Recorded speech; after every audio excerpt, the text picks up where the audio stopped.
I love cities. I've always lived in cities, and I think they are wonderful places where there's a lot of concerts, things happening, universities, and it's a place where you meet people. It's a place where there are airports for people to come and visit you or to go and travel.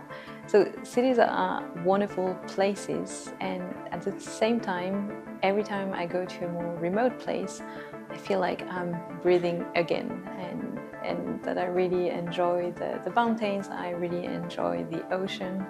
And I think I'm not the only one feeling this. We know that many people are traveling to remote places, trying to seek places where they can enjoy being in nature. So there's a bit of this trade-off, like you stay in a city you love, but you also want to escape it. And that's because most cities have really gone too far into like being very, very built up places, high concentration, and also a place where we actually suffer the most from climate change. We know that in cities it's getting hotter and hotter, and for many people who live in lower income communities, this has an even stronger effect for them.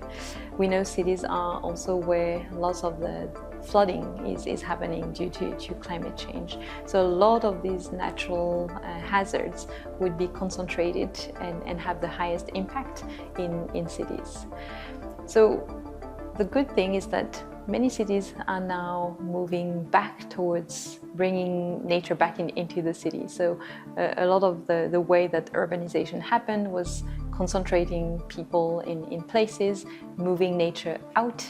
And now we realize that this was not necessarily a good thing, and we are planting trees again. We are investing in so-called nature-based solutions, so investing in ways that we can use vegetation, we can use blue spaces to really mitigate all these negative effects of cities. So that's the good thing, and like I said, most cities are now investing a lot into developing strategies, plans, and actually implementing these solutions on the ground. That's great. The next thing that we need to worry about is that not all nature-based solutions are created equal. And by this I mean that we need to really pay attention to how these nature-based solutions are designed, whether they use the right species, whether they actually involve communities to make sure that benefits are fairly distributed and that you're not excluding people, what we call gentrifying some places. So you push lower income communities out by making a greener, fancier neighborhood in cities. So these would be some of the examples that when nature-based solutions are not necessarily a good thing. And I think to give some specific examples of cities that have invested in nature, you can think of Singapore, where I live, and this is clearly a great example where long-term planning has always considered nature. The Prime Minister Lee Kuan Yew back in 1963 had already this vision of like planting trees, making Singapore a green and clean place. So this also means that this idea of nature-based solutions is not new. The scale of it, though, is different now. But many cities, whether it's in Singapore, whether it's in Europe, I can think of Paris as one city, China, Australia, many cities are really investing a lot have invested in the past, and now are going full steam in this direction of nature-based solutions. We do need to pay attention to how these nature-based solutions are created. One example in countries that have invested in sponge city programs, so this idea of having natural sponges, vegetation or blue infrastructure in cities. We know that some cities are essentially doing some landscaping project. It's great, it looks beautiful, but if it's only greenery on buildings that is actually not absorbing water as it should to effectively reduce flooding, then it's only a landscaping project. So this is the kind of thing that cities need to pay attention to when they are investing in nature. It's not only for the aesthetics, but really making sure that they design these nature-based solutions the right way so that they actually provide all these benefits.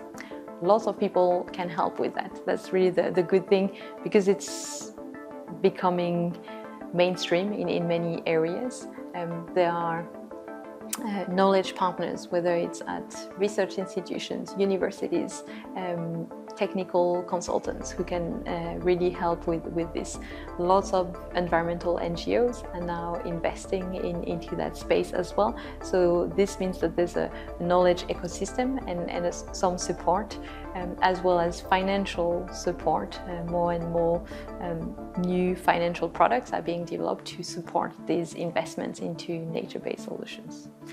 So definitely lots of good solutions and good news on that front. Perhaps the last thing I'll mention here is that, going back to this idea of living in cities but also benefiting from nature, there are two things that we can do as individuals to make that possible. The first thing is supporting all the people who are actually doing their bit to make these solutions a success. So I mentioned the key stakeholders, whether it's at the city, municipality level, the consultants, the NGOs. Most of them are typically fundraising, so if you can afford, yes, absolutely support them financially.